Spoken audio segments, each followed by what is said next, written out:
Assalamu alaikum, my dear students. This is Shaila Akhtar, Assistant Professor English. This class is prepared for the students of Honours 4th year. The topic of our today's class is When Lilacs Last in the Dooryard Bloomed, a poem by Walt Whitman from your paper American Poetry.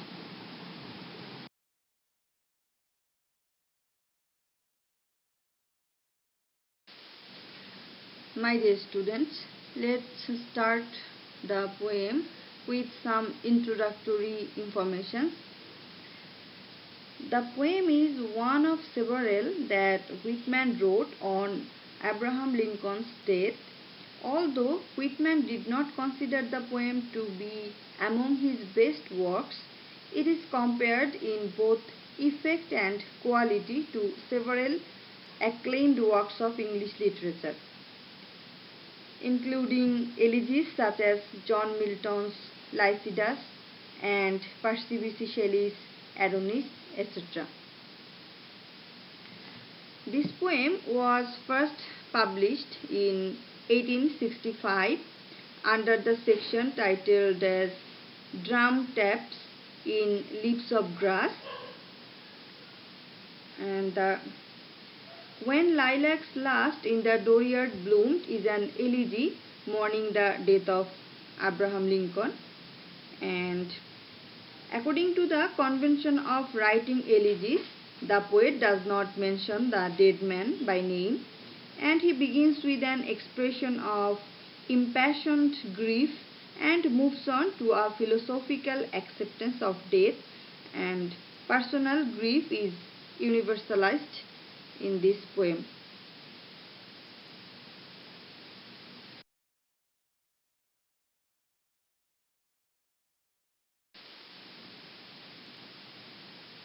Now, the theme of the poem.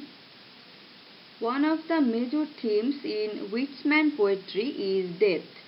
When Lilac Last in the Dooryard Bloomed is not only an elegy on Lincoln's death, but also a reflection on death in general.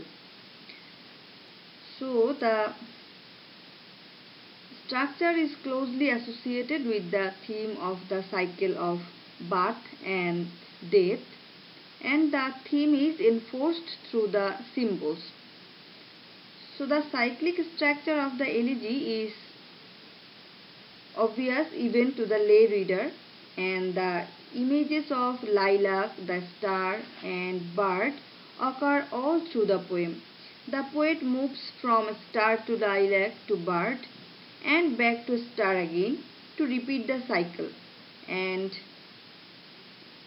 eventually settles with the hermit thrush. So the theme finds expression through the use of symbols, and Whitman begins with the lilac and the western star, both signs of spring, the ever-recurring spring, and with spring he also describes about the memory of Abraham Lincoln's death as he was killed in spring.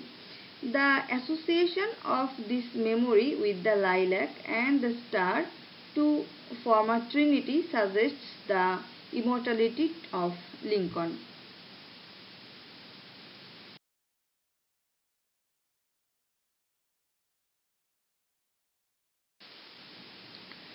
So, we have three things to combine and form a trinity.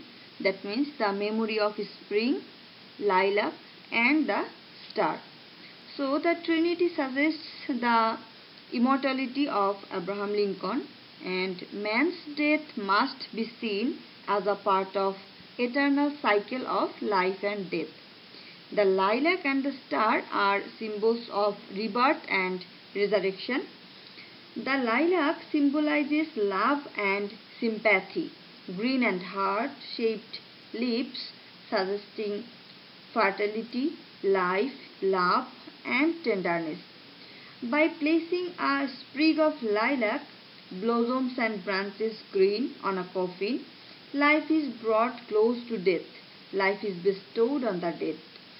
The act is symbolic on the gift of eternal spiritual life to the physically dead. The lilac also symbolizes equality and brotherhood because it blooms in the common farmhouse dooryard and practically everywhere, and the lilac is most befitting for the coffin of a man who championed true democracy. So it suggests that death is an equalizer as the spiritual life is an equalizer too. So in this poem the poet travels from grief to joy and acceptance.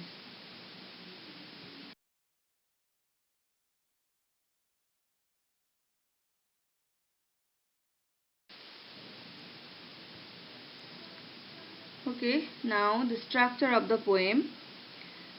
This poem is a first person monologue written in free verse. It's a long poem of 206 lines and is cited as a narrative poetry, and it is divided into 16 sections named as cantos and or strophes. This poem does not possess a consistent metrical pattern, and the first version appeared in 1865 was arranged into 21 strophes or cantos.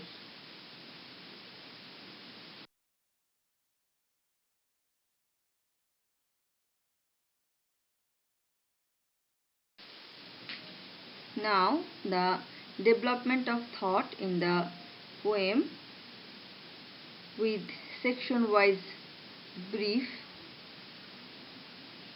So this poem begins with the expression of intense personal grief at the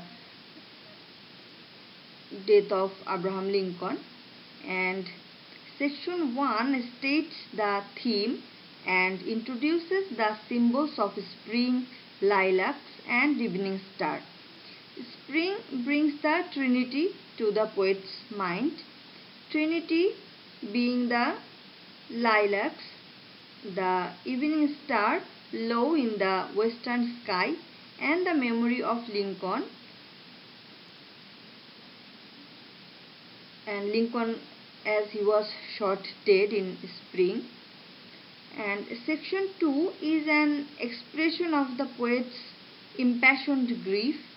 The gloom seemed overwhelming at this point, and section 3 develops the lilac symbol further with the poet plucking a sprig of this spring flower growing in an old farm dooryard.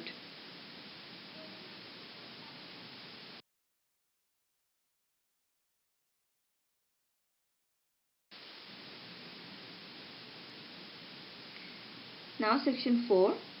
Section 4 introduces the hermit thrush whose song the poet hears.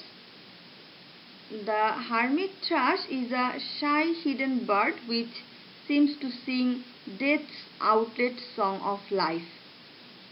And section 5 and 6 describes the journey of the assassinated president's coffin over country and through cities to its final destination. The poet offers his sprig of lilac to the coffin as it passes.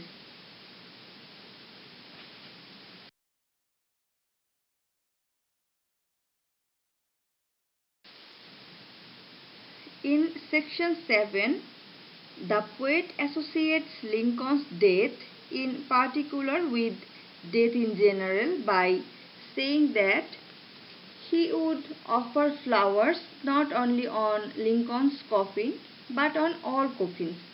He would write a song for sane and sacred death. And in section 8, the poet tells of how 1 month before Lincoln's death, the western star dropped from the sky and appeared to be telling something he could not then understand. And he now realizes that it was a forewarning of the tragedy. That means Abraham Lincoln's getting assassinated.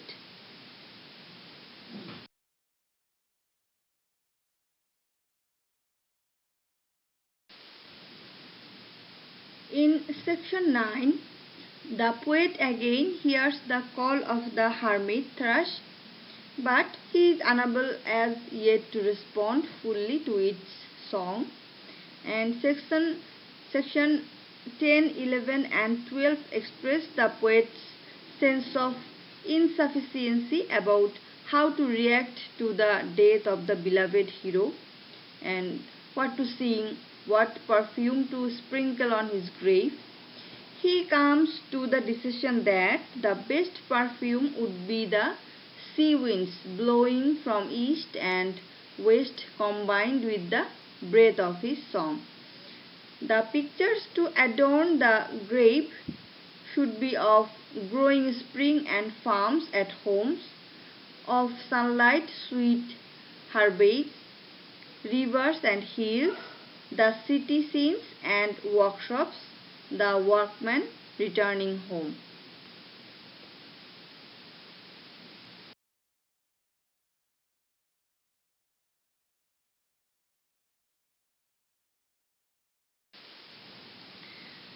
Section 13 once again goes back to the hermit thrush.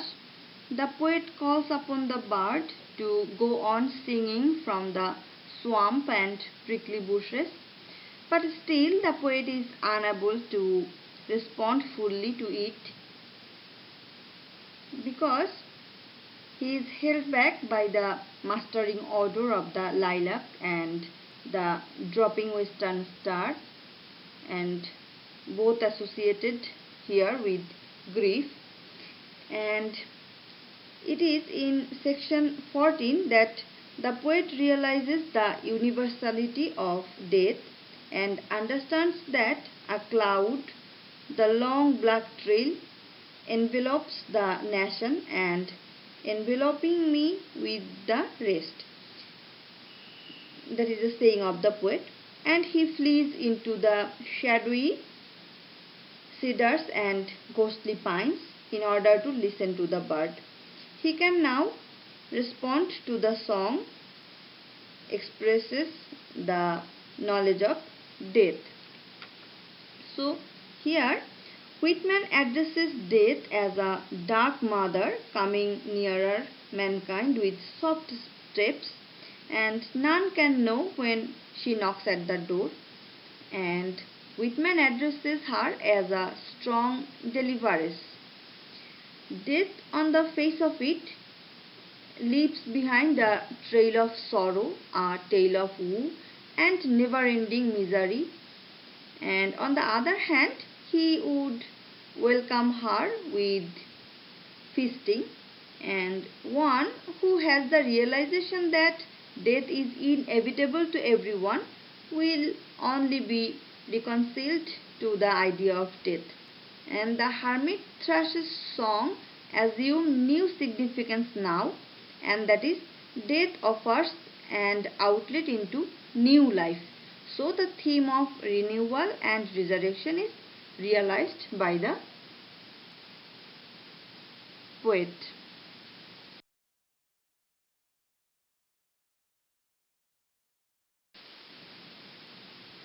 Okay, my dear students, in section 4, the poet is flanked by the thought of death and the knowledge of death.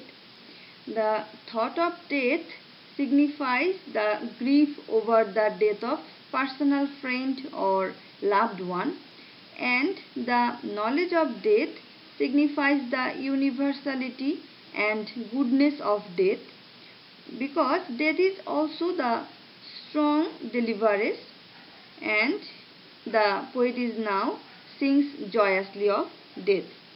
But in section 15, the poet sees long panoramas of visions which he can now interpret in a mystical way. He has risen above personal grief.